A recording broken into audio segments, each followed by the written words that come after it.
Audio Jungle.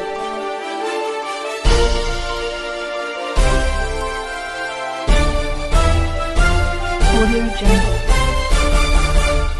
बिस्मिल्लाहिर्रहमानिर्रहीम। Explore news के साथ मैं हूं आपका मेज़बान राना सैफुल्लाह सैफी। नाज़रीन, 26 नवंबर हकीकी आज़ादी मार्च के हवाले से इमरान खान के जलसे के बाद सियासत में कुछ ठहराव आया और उसके बाद अब दोबारा से इस्लामाबाद के अंदर, रावलपिंडी के अंदर और लाहौर के अंदर सियासी माहौल काफ़ी गर्म है। इस हवाले से आपने देखा कि चौधरी परवेज़ इलाही और मुनस इलाही के बारे में कुछ चहमुगैयाँ होती रहीं कि वो इमरान खान साहब ठहरेंगे या नहीं ठहरेंगे। इसी तरह चौधरी सालिक साहब जो हैं वो लंदन में नवाज शरीफ से मुलाकात करके आए हैं, तो उस हवाले से उन्होंने कुछ बयान दिए। कुछ पार्टी के लोगों ने जो है इस किस्म के बयान दिए, जिससे एक अजीब सी कह लें कि हैजानी कैफियत पैदा हो गई और कहा जाने लगा कि शायद इमरान खान इसलिए डिले कर रहे हैं इलेक्शंस कि कहीं उनको चौधरी परवेज़ इलाही पे यकीन नहीं है। लेकिन क्योंकि चौधरी परवेज़ इलाही बारहा ये खान साहब के साथ मीटिंग करने के बाद ये कह चुके हैं कि वो इमरान खान के साथ खड़े हैं, जब इमरान खान साहब कहेंगे तो वो असम्बलियाँ तहलील कर देंगे। तो आज की जो प्रेस कॉन्फ्रेंस है इमरान खान साहब की, वो इसलिए अहमियत की हामिल है कि उन्होंने आज वाज़े कर दिया है कि 20 दिसंबर तक जो टाइम दिया गया है वो बेसिकली इसलिए दिया गया है ताकि वफाकी हुकूमत को एक मौका दिया जाए, क्योंकि ये अक्सर कहते हैं कि जो हमारे साथ बैठकर बात नहीं करते, और बैकडोर आपको पता है कि वो मुज़ाकरात हो भी रहे हैं। और इसहाक डार तकरीबन 3 से 4 मरतबा जो है वो सदर आरिफ अलवी साहब से मिल चुके हैं। इस हवाले से मामला तय करने पर बात हो रही है, डेडलॉक है कि नवाज शरीफ जो है वो चाहते हैं कि इलेक्शन जल्दी हो जाएं, जबकि आपको पता है जरदारी चाहता है और फजल रहमान जो है वो जल्द इलेक्शन की राह में रुकावट है।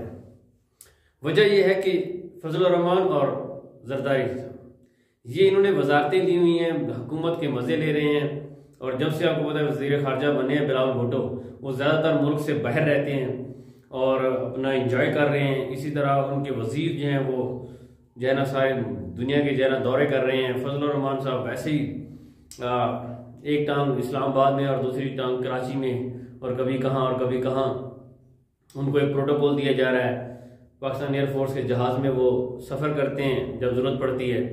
तो उनको इससे क्या गरज के मुल्क की क्या हालत है, मुआशी सूरत हाल क्या है, और क्योंकि सारी लान तान जो है, सारी जो क्रिटिसिज्म है वो नून लीग के ऊपर हो रही है। शहबाज शरीफ और नवाज शरीफ की पार्टी को बेसिकली जो है वो डैमेज हुई है, वो इस चीज़ से बिल्कुल, इसलिए वो इलेक्शन की राह में रुकावट है।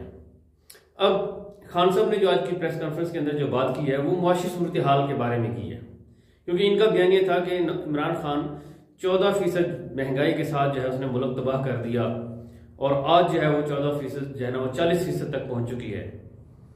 डॉलर आप देखें कि 260 रुपए का भी ब्लैक में नहीं मिल रहा मार्केट में, ये सूरत हाल है। और इमरान खान के दौर में जब 126 अरब डॉलर जो है वो फी बैरल था तेल, तो उस वक्त वो 150 रुपए पर लीटर दे रहे थे।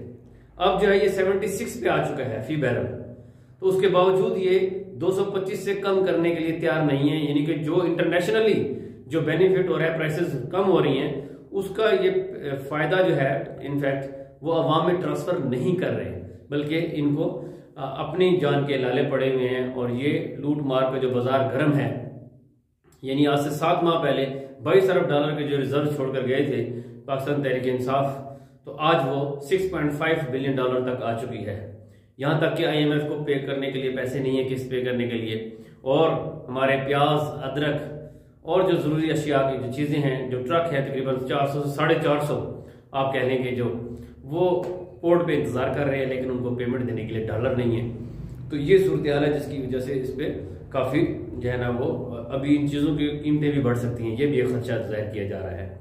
तो इन कहने का मकसद ये है कि जिस महंगाई का रोना रोते हुए इन्होंने रजीम चेंज की, हुकूमत चेंज की, और फिर आकर उसको संभाला भी नहीं, यहाँ तक कि मुफ्ता इस्माइल को भी हटा दिया गया और इसहाक डालर को, जैसे उसने मनी लॉन्ड्रिंग की नवाज शरीफ के लिए, स्टैम्प पेपर पे लिख कर दिया, उसके बावजूद उसको वहां से लाया गया सिर्फ इस पर्पज के लिए कि वो शायद डॉलर का रेट नीचे ले आएगा और महंगाई कम हो जाएगी, लेकिन वो सारी तदाबीर भी नाकाम हुई क्योंकि मुल्क इस वक्त बहुत सारा मुआशी जो है ना डिफॉल्ट के बिल्कुल करीब हो गया है और काफी अबतर सूरत हाल है। इस सिचुएशन में इन्वेस्टर भी पाकिस्तान में आने के लिए तैयार नहीं है, जबकि इनकी दौलत इतनी है कि पूरे बरे आजम कोई ऐसा बरे आजम नहीं है जिस जहां पर इनकी प्रॉपर्टीज ना हो।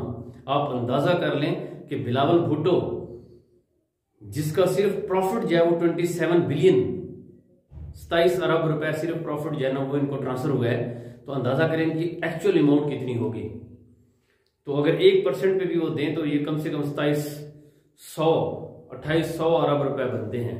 अंदाजा करें कि इनकी जायदाद कितनी है, और इनके इसलिए जायदाद क्योंकि इनकी बाहर है, इनके पैसा इनके बाहर बैंकों में जमा है इन बड़े बड़े खानदानों का, इसलिए इनको इससे गर्ज नहीं है कि पाकिस्तान डिफॉल्ट हो रहा है, पाकिस्तान की मईशत तबाह हो रही है, डॉलर का रेट ऊपर जा रहा है। डॉलर का रेट ऊपर जाता है तो इनको फायदा होता है क्योंकि इनके जो है ना फॉरेन करेंसी के अंदर पेमेंट पड़ी हुई है। तो जिसने मुल्क को लूटा है, यहाँ से वो पेमेंट बाहर लेकर गए हैं, उनको तो फायदा है ही फायदा है, लेकिन असल अवाम हमारी जो है वो पिस रही है, जिसका कोई पुरसानी हाल नहीं है। वो अदालतों की तरफ देखते हैं तो अदालतें भी जो है वो 130 नंबर पे है इस वक्त हमारी सूरत हाल अदालतों की। तो अवाम किस तरफ देखे? जब भी कोई नया आर्मी चीफ आता है तो उसकी तरफ जो है ना उम्मीद लगा कर बैठ जाते हैं, कोई नया चीफ जस्टिस आता है तो उसकी तरफ उम्मीद लगा के बैठ जाते हैं, कोई नया हुक्मरान आता है तो उसकी तरफ उम्मीद लगा के बैठ जाते हैं, और ये उम्मीद है कि ये ख्वाब पूरा होने का आता ही नहीं है कि पाकिस्तान तरक्की करेगा। जब भी आया है तो 5 साल के बाद यही सुनने में आया कि पाकिस्तान बहुत मुश्किल हालात में है और मुश्किल फैसले करने पड़ेंगे, और अल्टीमेटली जो सारा जो है वो ट्रांसफर कर दिया जाता है आम आवाम के ऊपर कि आज एक आम आदमी का जीना जो है वो महाल हो चुका है। ये थी तो पहली एक सूरत हाल। दूसरी सिचुएशन के अंदर हम आज डिस्कस करेंगे कि आपने देखा कि राना सनाउल्लाह के बारे में कहा गया जो वज़ीर दाखिला हैं, उनके केसेस जो है ना वो खत्म कर दिए गए हैं और कहा गया कि उनके ऊपर झूठे किस्म के जो है ना वो केसेस बनाए गए। तो कैसे हो सकता है कि वज़ीर दाखिला हो और उसके अंडर जो FIA है और जो इंसदाद दहशत अपना मंशियात की जो इदारे हैं, क्या वो उसके खिलाफ तहकीक करेंगे?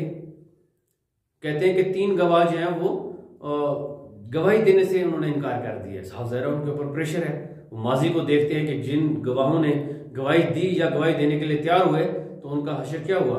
अभी इन 7-8 माह के अंदर 4 गवाहान को कत्ल कर दिया गया है, उनकी जबान बंद कर दी गई है, कभी किसी को पंखे से लटका दिया गया है। ये तो हम माजी में देखते हैं, यहाँ सच बोलने की कीमत अदा करनी पड़ती है। तो बासूरत हाल यह है कि ऐसी सिचुएशन के अंदर ये बड़े खुश होकर, और अभी मीडिया जो बिकाऊ मीडिया इन्होंने खरीदा हुआ है, ठीक है, वहां पे आकर ये बड़े प्रेस कॉन्फ्रेंसें करते हैं और कहते हैं देखा जी हम पे तो कोई केस साबित ही नहीं हो सका, इन पे साबित भी होना। यहाँ एक अदालत में ये फैसले करवा लेते हैं, लेकिन एक ऊपर अल्लाह की अदालत भी है, वहां पे शायद इनको ये भूल गए हैं कि इनको मरना भी है और अल्लाह के यहाँ पेश भी होना है। वहां पे भी अदालत में इनकी पूरी वीडियो चलेगी कि इन्होंने कैसे कैसे जना लोगों के साथ ज्यादतियां की। और इसी तरह आप देखें दूसरा सलमान शहबाज जो TT मास्टर है, जिसके अकाउंट्स में पैसे TT के जरिए आते रहे और ऐसे ऐसे लोगों के नाम से आते रहे जो कभी इंग्लैंड गए ही नहीं है, फिर ये कहते हैं कि हमारे ऊपर तो केस साबित नहीं होते। केस कैसे साबित होंगे, क्योंकि जो मखसूस चपड़ासी वगैरह वो सारे मार दिए गए हैं। तो कहने का मकसद ये है कि ये इनकी हुकूमत है, ये बेसिकली आए ही इस पर्पज के लिए थे कि ये नैब के कवानीन में तब्दीली करके और बाकी अपने आप को NR2 देकर जो पिछले इन्होंने गुनाह किए थे वो माफ करा लिए जाए, पिछला जो उन्होंने पैसा चोरी किया था वो इनसे माफ करवा ले जाए। 1100 अरब रुपए इनको माफ हुआ है, 1100 अरब रुपए को मजाक नहीं है। तो ये पाकिस्तान की जो है ना आप कह लेंगे मुआशी बदहाली का ये जो है ना असल में जिम्मेदार जो है वो ये लोग हैं जिन्होंने NR2 लिया और जिन्होंने NR2 दिया, और फिर उसके बाद इन नालायक ये जो हुकूमत है आज इन्होंने पाकिस्तान को दिवालिया करके छोड़ दिया है। पाकिस्तान 2 कौमी नजरिए पे बना था नाजरीन, आखिरी बात कर रहा हूँ, लेकिन यहाँ पे समझ आता है कि 2 कौमी नजरिया तो हमारा ये था कि हम हिंदू और मुसलमान 2 अलग कौमें हैं, हमारे मजहब अलग है, हमारे कल्चर अलग है और हम इकट्ठे नहीं रह सकते। लेकिन पाकिस्तान बनने के बावजूद भी ऐसा लग रहा है कि अभी तक 2 कौमी नजरिया चल रहा है, क्योंकि अमीर के लिए कोई और कानून है, गरीब के लिए कोई और कानून है, और ये लोग अदालतों में पेश भी नहीं होते और इनको जमानतें मिल जाती हैं। जबकि दूसरी तरफ देखा जाए तो आजम सवाती साहब, जिन पे पूरी दुनिया के पूरे पाकिस्तान के पूरे कोने के अंदर हर कोने के अंदर जो है ना वो FIR दर्ज करा दी गई हैं, कल ही उनको बलोचिस्तान हाई कोर्ट ने उधर से बरी किया है। तो इस सिंध की पुलिस जो है ना वो जैकबाबाद पहुंच गई है उनको लेने के लिए, गिरफ्तार करने के लिए। तो ये सूरत हाल है कि कुछ लोगों को जो है ना उनके घरों में बैठे हुए उनको जमानतें दे दी जाती हैं और कुछ लोगों को जो है ना अदालत में पेश होने के बावजूद भी जमानत नहीं दी जाती। तो इस नोट के साथ अपनी बात ख़त्म करता हूँ कि अल्लाह ताला पाकिस्तान को दिन दुगनी रात चुगनी तरक्की अता फरमाए, अच्छे हुक्मरान और नेक हुक्मरान अता फरमाए। अल्लाह ताला हम सब का हामी नासर हो। पाकिस्तान जिंदाबाद।